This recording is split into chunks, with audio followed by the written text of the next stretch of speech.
all my paper crafting friends. I am here with another video for Brass and Bliss.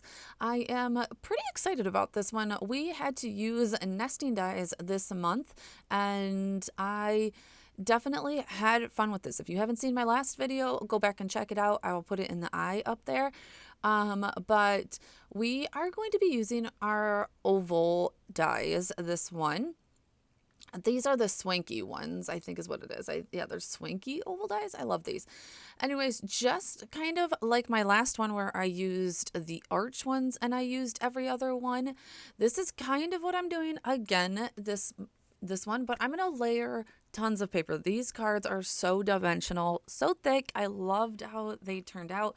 Unfortunately, I did lose a little bit of footage, or I just never turned the camera on right there. And I lost all footage.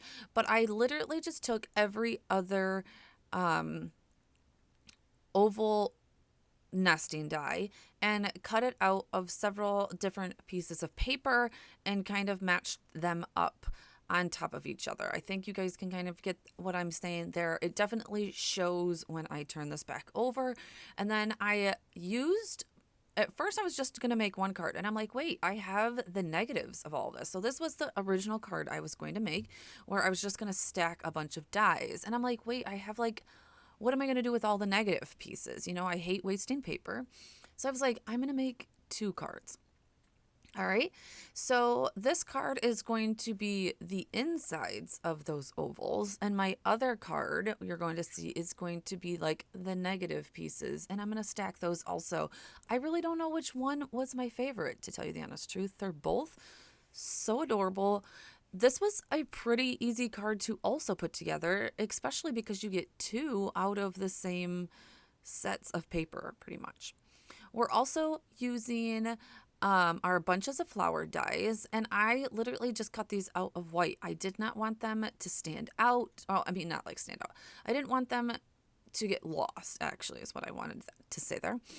So because I'm using a bunch of different colored pattern or different colored solid papers, I just thought that white would be the best. I almost colored the second one, but I was like, nah, you know what? We're going to leave it all white. Makes it a good, easy afternoon card, real quick to sit down. You can use any flower dies you have and get a card done, guys. So definitely take this one. Let me know in the comments below if you kind of love this design. If you think that it's too simple, I don't know what that means. I love simple cards. The biggest issue I found probably is right here, is because obviously I layered so many pieces of paper. Putting my acrylic block on this really didn't help. It wasn't, it wasn't level. So I definitely had to use my hands just a lot more to get that glue to dry down. Look at that. So easy. I literally just glued a bunch of pieces of paper together, right? All right, so here is the other one. You'll see more of how I put this one together than I did the first one, because I did have the camera rolling on this one. And honestly, most of this I've only sped up like 2 times. So this is honestly like in real time making this card. And maybe like the hardest part was die cutting out these ovals. And honestly, once you got the top one pretty centered, the bottom ones didn't have to be all that centered, because you don't see that paper in the background anyways. You really just wanted the oval centered right here, right? You just wanted that to match.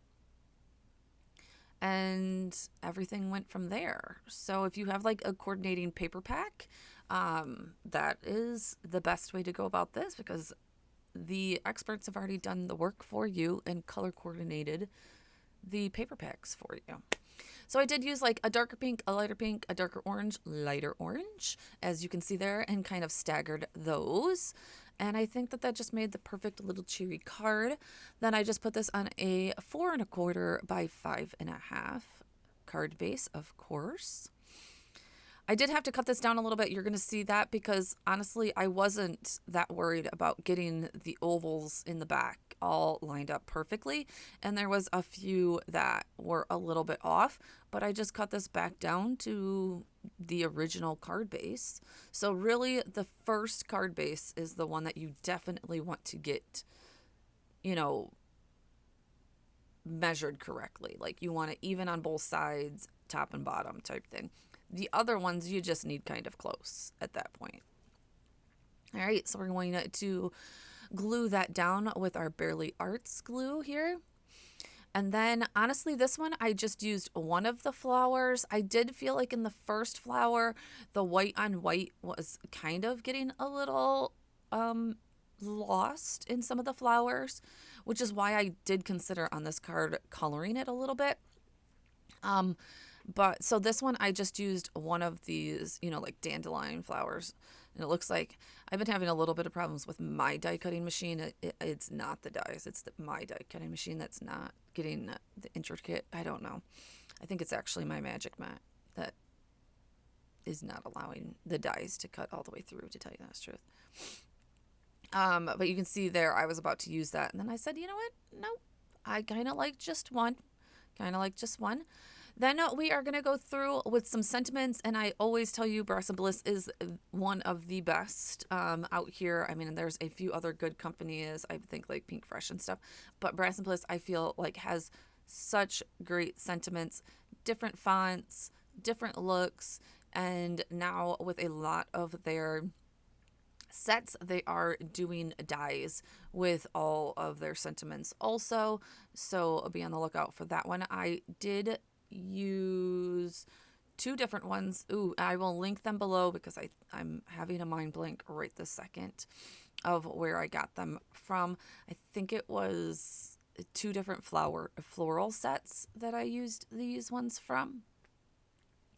And I did just use my Versa Fine ink, which is a pigment black ink. And I wanted to, since the card was so simple, I did want to jazz this up just a little bit, not with just black ink. So I did stamp this twice so that it would stay wet a little bit longer. And I did use some detail black embossing powder so that I would get that little bit of shine. I think that little bit of shine jazzed it up just a little bit. Other ways to jazz up these cards, of course, would be adding some embellishments like rhinestones or some confetti, all that kind of stuff. I decided to keep it nice and simple on these ones and just highlight those ovals in the background.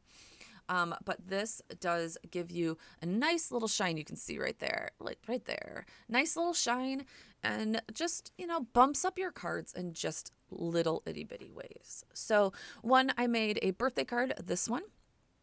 Also, again, if you have some pretty thin foam tape, you could use that on these sentiments, because that was one thing I was